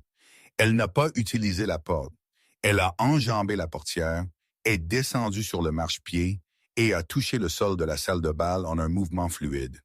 300 personnes l'ont regardé marcher vers la scène, monter les marches et se tenir à côté de Pierre. Elle a pris le microphone de sa main. Il n'a pas résisté. Il ne pouvait pas. Son corps entier s'était figé. « Désolé d'être en retard », a dit Marie dans le microphone. Sa voix était calme, chaleureuse et létale. J'étais occupé à récupérer mon chef mécanicien d'une fausse incarcération arrangée par mon mari. La salle a éclaté en murmures. Pierre a retrouvé sa voix. « Marie, qu'est-ce que vous... »« Sophie, » a dit Marie, regardant vers la station technique derrière la scène. « Si tu veux bien. » L'écran géant derrière le podium, celui qui projetait le logo Dubois Dynamique, a vacillé. Le logo a disparu. À sa place, de 3 mètres de haut, se trouvait la séquence de sécurité. 300 des personnes les plus puissantes de Lyon ont regardé Pierre Dubois entrer dans un garage à 3 heures du matin. Elles l'ont vu arracher une pompe à carburant d'une Mercedes d'époque. Elles l'ont vu la tendre à un inconnu avec une enveloppe d'argent liquide. Elles ont entendu sa voix amplifiée maintenant par le système sonore de la salle de bal, claire comme une confession. Plante-la dans son casier à l'atelier. J'appelle les flics à 9 heures pile. Des halètements, puis le silence, puis le chaos. « C'est fabriqué !» a crié Pierre, essayant de s'emparer du microphone. « C'est de l'IA! Ça a été manipulé! » Marie a maintenu le micro loin de lui. Les images ont été récupérées d'une caméra de sécurité sauvegardée sur le cloud dans notre propre maison, a-t-elle dit à la salle. La même caméra que mon mari a installée pour me surveiller. Les métadonnées forensiques confirment son authenticité et la police lyonnaise a déjà émis un mandat d'arrêt. Pierre a bondi vers l'ordinateur portable connecté au projecteur. Il a fait 2 pas avant que je ne saute sur la scène et ne l'attrape par le col. Ce n'était pas un plaquage. Ce n'était pas un combat. J'ai simplement attrapé la veste de Pierre, l'ai retournée et l'ai maintenue. La prise du mécanicien. 17 ans à serrer des boulons et à plier de l'acier, bloqué comme un étau. Pierre a essayé de frapper. J'ai attrapé son poignet et l'ai tordu vers le bas, bloquant son bras derrière son dos. Je me suis penché près de son oreille. « Ça, c'est pour la voiture », ai-je dit. Ma voix était à peine un murmure, mais Pierre a entendu chaque mot. Pierre s'est débattu. Je l'ai tenu plus fort. « Et ça ?» J'ai hoché la tête vers le côté de la scène. 2 officiers en uniforme et le même détective qui m'avait arrêté ce matin-là sont sortis de derrière le rideau. Le détective avait l'air d'un homme qui avait avalé une guêpe. Il tenait des menottes.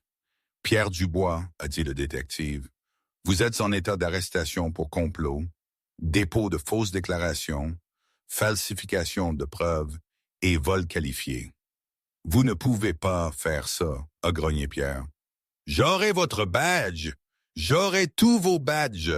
Marie, arrêtez tout! Arrêtez ça tout de suite! » Marie s'est avancée au bord de la scène et l'a regardé. Non, les officiers ont pris Pierre de ma prise. Ils l'ont menotté devant 300 invités, 20 caméras et tous les grands médias de la région. Il a hurlé tout le long de la sortie. Menaces, avocats, poursuites judiciaires. Sa voix a résonné dans la salle de bal jusqu'à ce que les portes se referment derrière lui et que le son soit englouti par la nuit. La pièce est restée silencieuse pendant 5 secondes. Puis quelqu'un a commencé à applaudir, puis quelqu'un d'autre, puis toute la salle. Je me suis tenu sur la scène, ajustant ma cravate, respirant difficilement. Marie est venue vers moi. Les applaudissements continuaient de monter, mais elle ne les entendait pas. Elle ne me voyait que moi. « Tu es beau, Leclerc, » a-t-elle dit. « J'essaye. » J'ai souri. « Ça veut dire que j'ai droit à mon bonus? » Tu as conduit une voiture de 67 ans à travers une salle de bal. Je crois qu'on est au-delà des bonus. On en est où alors? Marie a tendu le bras et m'a attrapé par la cravate. Elle a tiré mon visage vers le sien. Aux négociations, a-t-elle chuchoté. Elle m'a embrassé devant le conseil, devant la presse, devant 300 personnes qui auraient l'histoire sur tous les fils d'actualité du pays avant minuit. Elle a embrassé le mécanicien de Vénitieux et elle se fichait de qui regardait.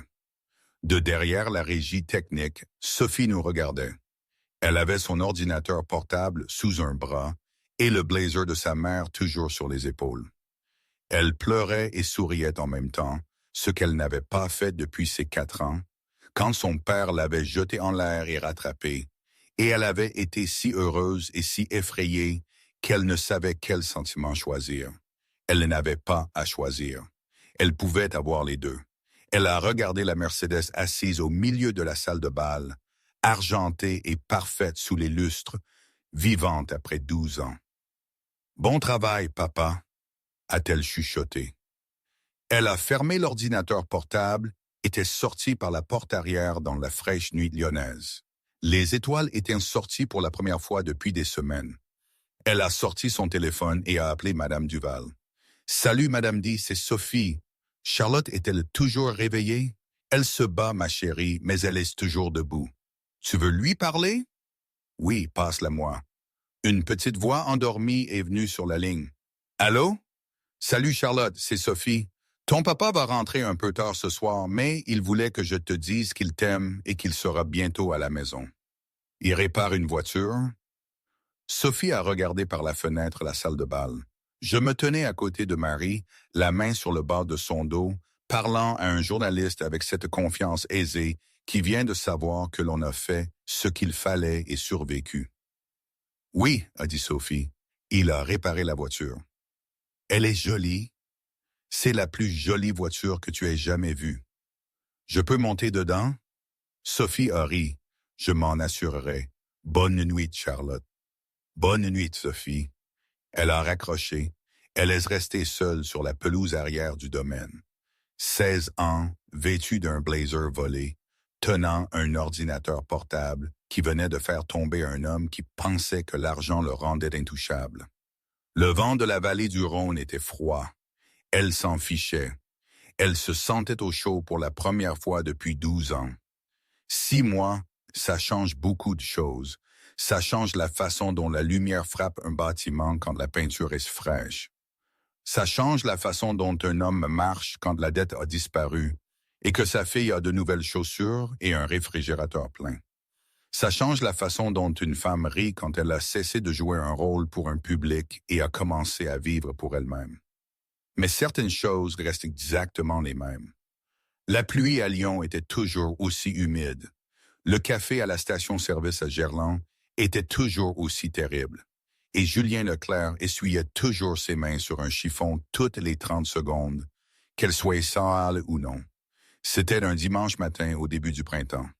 La porte du garage de Leclerc et Dubois Restauration, le nouveau nom peint en or sur la brique, s'est ouverte à 7 rue Pyle, comme toujours. L'atelier s'était agrandi.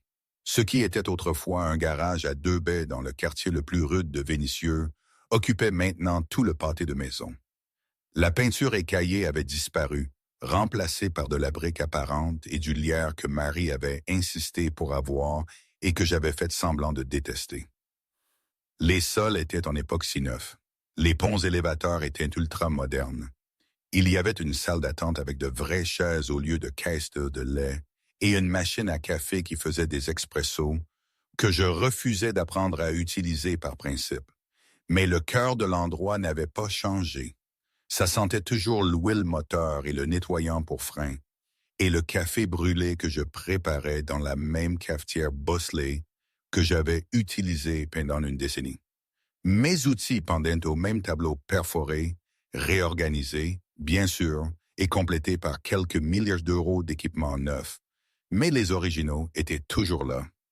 La douille de 10 mm qui avait changé le pneu de Sophie cette nuit pluvieuse de mardi était accrochée à un crochet au-dessus de mon établi, encadré dans une boîte d'ombre que Charlotte avait fabriquée à l'école. En dessous, d'une écriture enfantine et soignée, la douille porte-bonheur de papa. Je suis sorti du bureau avec 2 tasses. J'en ai donné une à Marcus, ma nouvelle recrue, un gamin de 24 ans de la Duchère qui s'était présenté il y a 3 mois pour demander un travail et qui s'est avéré avoir des mains presque aussi bonnes que les miennes. « Très bien, » ai-je dit en sirotant mon café. « Qu'est-ce qu'on a aujourd'hui? » Frein sur la Subaru à 9h, vidange d'huile sur le Tacoma à 10h30. Et il y a un gars qui amène une Chevelle de 72 à midi. Il dit que la transmission patine. Une Chevelle de 72? Oui, j'ai souri. C'est le genre de dimanche que j'aime. Aussi, a dit Marcus, essayant de cacher un sourire, votre fille a appelé le téléphone de l'atelier et m'a dit de vous rappeler que vous aviez promis des crêpes et que vous étiez, je cite, à court de temps, monsieur. J'ai vérifié ma montre. 7h15. Charlotte s'était levée tôt. Elle se levait toujours tôt maintenant. Les cauchemars avaient cessé il y a environ 4 mois, à peu près au moment où elle a commencé à dormir dans une vraie chambre, dans une vraie maison, au lieu d'un lit pliant dans un appartement d'une seule pièce. Dites à la Subaru que je serai en retard de 30 minutes. Ai-je dit. Ça marche, chef. J'ai conduit le F-150 sur la colline vers le domaine. Le camion toussait toujours dans les montées. On m'en avait proposé un nouveau. Marie avait essayé de m'acheter un Range Rover pour Noël, et je l'avais regardé comme si elle m'avait suggéré de porter une robe au travail. Je ne conduis pas de Range Rover, avais-je dit. C'est le véhicule le plus sûr du marché. Mon camion a du caractère. Ton camion est un voyant de vérification moteur allumé depuis 2019. Ce voyant est décoratif. Elle avait ri si fort qu'elle avait renversé du vin sur le canapé. J'avais gardé le camion. Les grilles du domaine se sont ouvertes à mon approche. Je n'y étais toujours pas habitué. La façon dont les caméras reconnaissaient ma plaque et le portail en fer s'ouvrait sans que je lève le petit doigt. Pendant les 3 premiers mois, j'avais baissé ma vitre et fait un signe de la main à la caméra comme un idiot. Sophie m'avait dit d'arrêter parce que ça gênait l'équipe de sécurité. Je me suis garé dans le garage à côté de la McLaren. Mon camion ressemblait à un chien errant qui s'était égaré dans une exposition canine de luxe, et j'adorais ça. Je suis entré dans la cuisine et j'ai trouvé exactement ce à quoi je m'attendais. Charlotte était assise sur l'îlot, en pyjama, les jambes qui se balançaient, un verre de jus d'orange dans les 2 mains.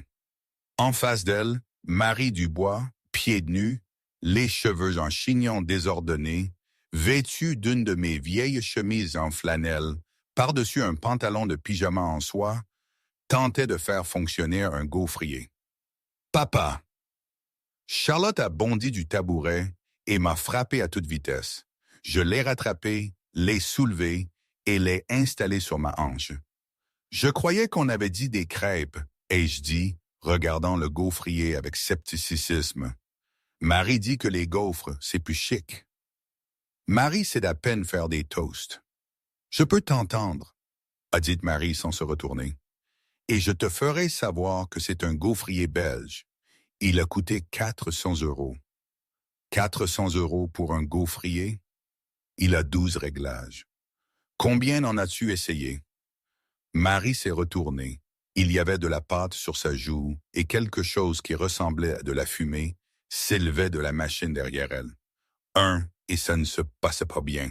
J'ai posé Charlotte, je me suis approché et j'ai regardé le gaufrier.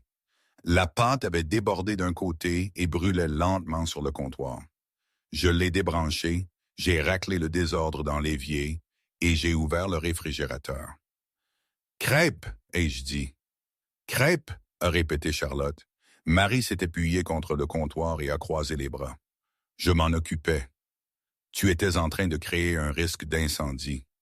J'improvisais. Marie, tu diriges une entreprise de 3 milliards d'euros. Comment un gaufrier te bat-il?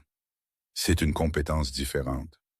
J'ai cassé des œufs dans un bol, j'ai ajouté de la farine, du lait, une pincée de sel et une éclaboussure de vanille.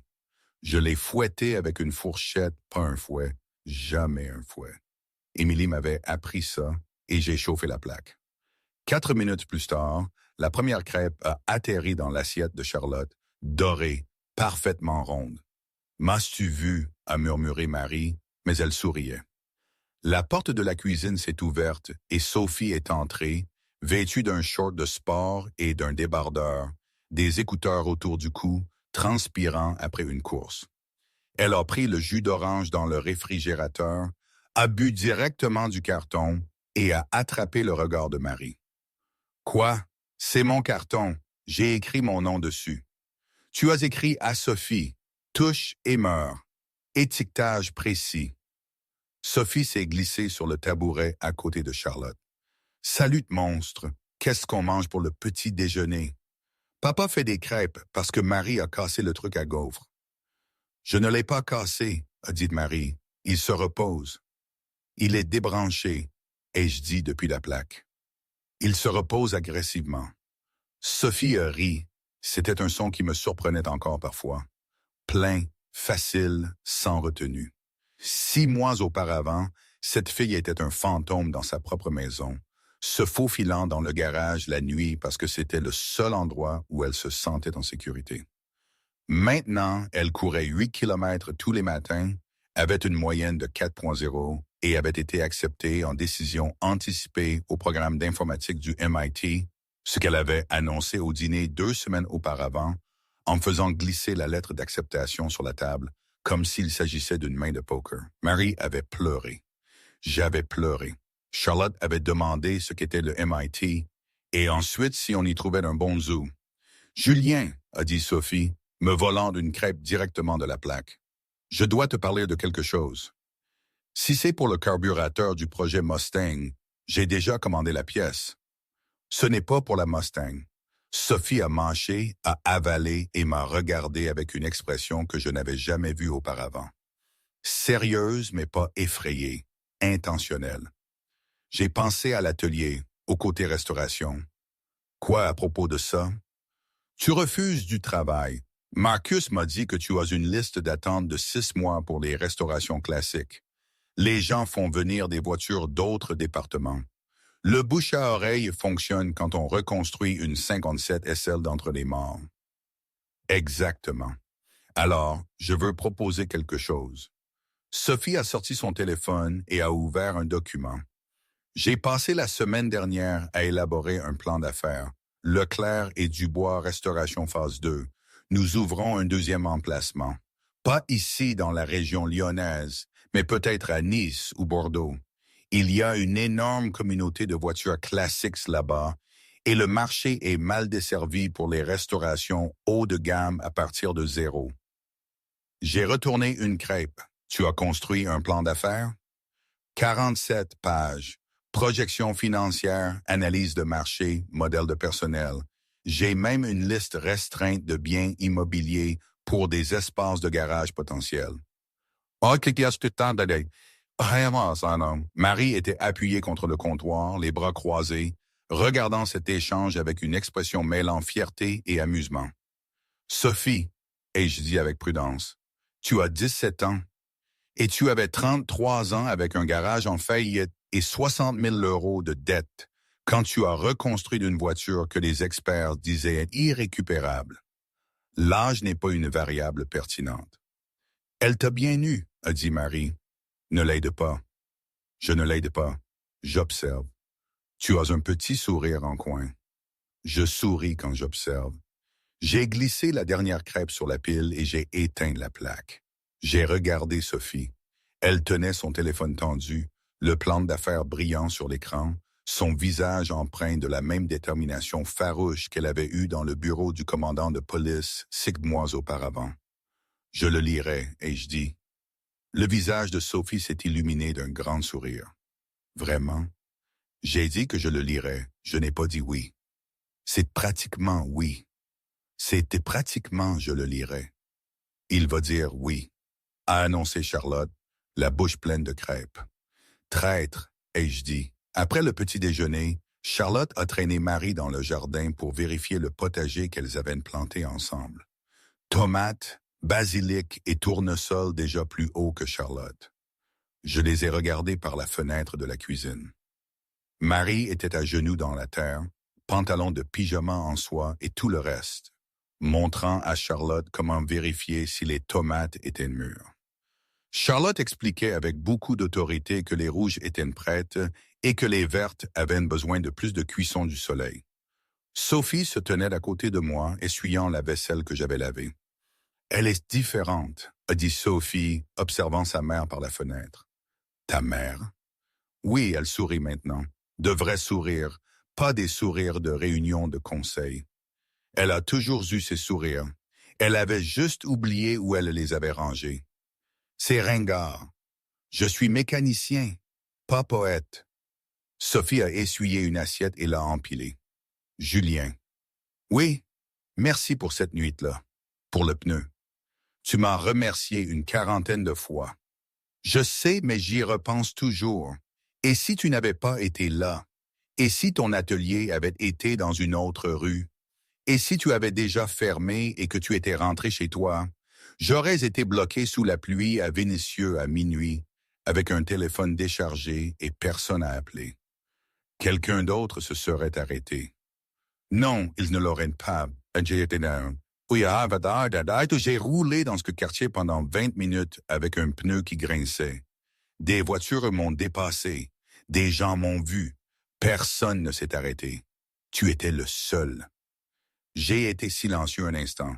J'ai frotté une casserole qui était déjà propre. J'ai failli ne pas, ai-je dit. Quoi? J'ai failli ne pas sortir.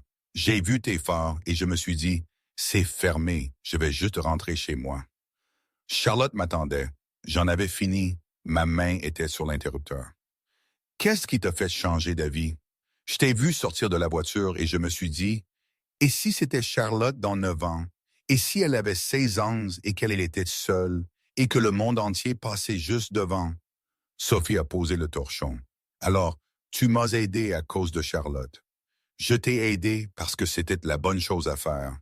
Charlotte est juste la raison pour laquelle je m'en suis souvenu. Sophie m'a serré dans ses bras, pas le demi-câlin décontracté qu'elle donnait habituellement. Elle a enroulé ses 2 bras autour de moi et a pressé son visage contre ma poitrine, de la même manière qu'elle l'avait fait au commissariat 6 mois auparavant. Je l'ai tenu. J'ai pensé à Benoît, un homme que je n'avais jamais rencontré, dont j'avais reconstruit la voiture, dont j'avais d'une certaine manière hérité la fille, dont le fantôme nous avait tous amenés à cette cuisine un dimanche matin. Ton père serait fier de toi, Sophie, ai-je dit. Je sais que je ne l'ai jamais rencontré, mais je connais sa voiture, je connais sa fille, et les deux sont extraordinaires. Sophie a reculé, s'essuyant les yeux. Arrête, tu vas me faire pleurer et je viens de mettre mon mascara. Tu ne portes pas de mascara. C'est le principe. La porte arrière s'est ouverte et Charlotte est entrée en courant, tenant une tomate de la taille d'une balle de baseball. « Papa, regarde, Marie dit que c'est moi qui l'ai cultivée. »« Tu as cultivé ça? » »« Je l'ai arrosé tous les jours. »« Alors c'est à toi. Qu'est-ce que tu vas en faire? » Charlotte a réfléchi à cela avec la gravité d'un juge de la Cour suprême. Sandwich. Bon choix. Marie est entrée derrière elle, de la terre sur les genoux et sous les ongles. Elle m'a regardé et le regard qu'elle m'a donné était celui que j'avais poursuivi toute ma vie, sans le savoir. Le regard qui disait « Tu es à la maison et je suis à la maison, et c'est là que nous sommes censés être. »« Marche avec moi, a-t-elle dit. Nous avons laissé Sophie en charge de Charlotte, ce qui signifiait que Sophie laisserait Charlotte manger de la glace et le nierait plus tard, et nous sommes sortis sur la terrasse surplombant la vallée du Rhône. La Mercedes était garée dans l'allée en contrebas, peinture argentée captant le soleil du matin. Marie a glissé sa main dans la mienne. « La sentence de Pierre est la semaine prochaine, a-t-elle dit. Je sais, 5 à 10 ans, sécurité minimale. Ses avocats ont essayé l'approbation, mais le juge a vu les images. Bien. Le divorce a été prononcé jeudi. Je ne t'ai rien dit parce que je ne voulais pas que ça devienne un événement. C'est un événement, Marie. C'est de la paperasse. La chose qui compte est déjà arrivée. Elle m'a serré la main. La chose qui compte, c'est ça.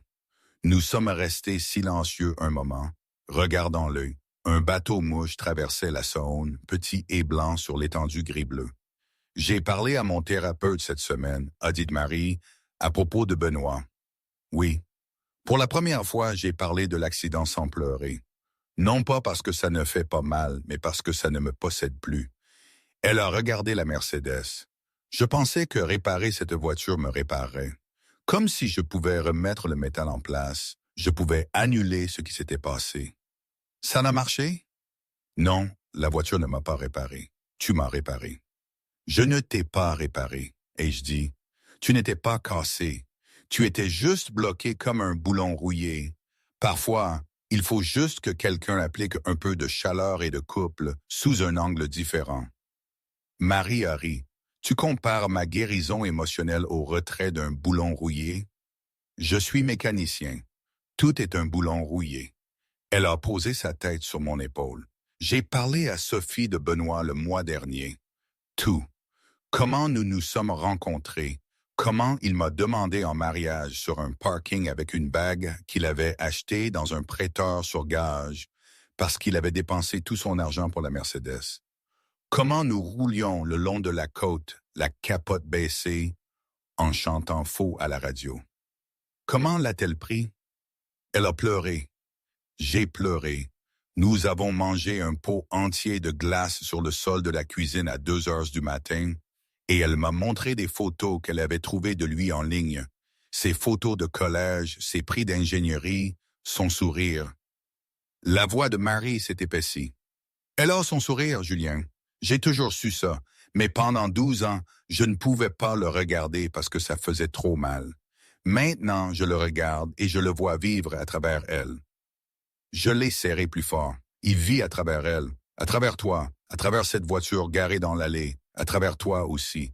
Tu l'as ramené, tu nous as tous ramenés. Nous sommes restés là longtemps. Le soleil a monté, le bateau-mouche a atteint l'autre rive. J'ai quelque chose pour toi, a dit Marie. Elle a fouillé dans la poche de ma chemise en flanelle, celle qu'elle portait, et a sorti un petit objet. Pas une bague, pas encore. Une clé. Toute neuve, fraîchement taillée, sur un simple porte-clés argenté. C'est quoi? Ai-je demandé. Une clé du domaine, officiellement. J'ai déjà une clé. Tu as une clé d'invité. C'est une clé de résident. Le code d'alarme, le garage, le portail, tout. Elle s'est tournée vers moi. Emménage pour de bon. Arrête de rouler jusqu'à Vénissieux tous les soirs comme si tu allais au travail. C'est ta maison, Julien. Ça l'est depuis des mois. Je te demande juste de l'admettre. J'ai regardé la clé. J'ai pensé à mon appartement, vide maintenant, à peine habité.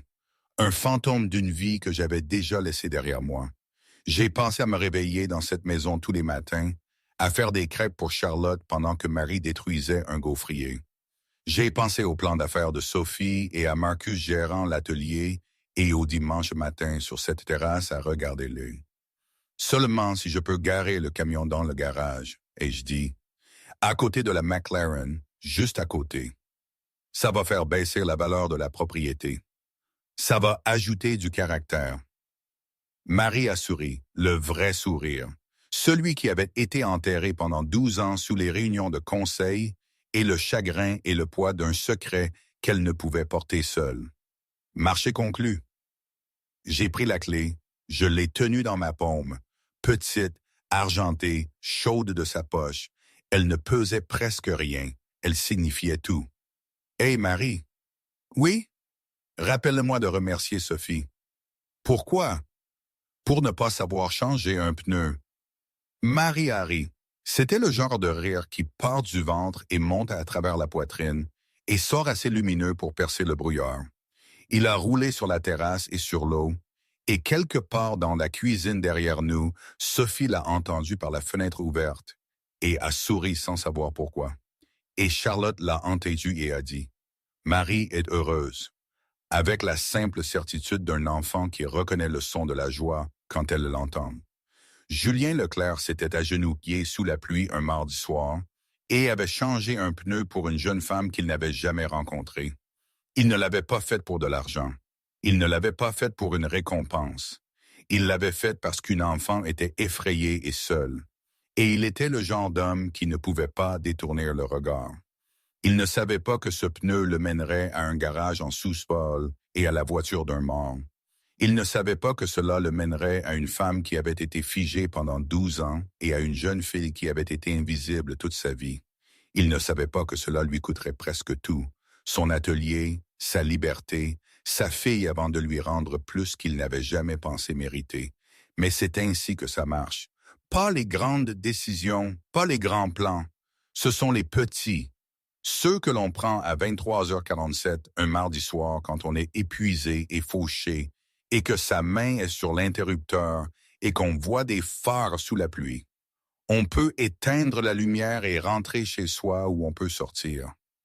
Julien est sorti et ce seul choix, cet acte ordinaire, sans prétention, d'obstination humaine, a reconstruit 2 familles, a ramené à la vie la voiture d'un mort et a prouvé quelque chose que les milliardaires dans les salles de conseil ne comprendront jamais.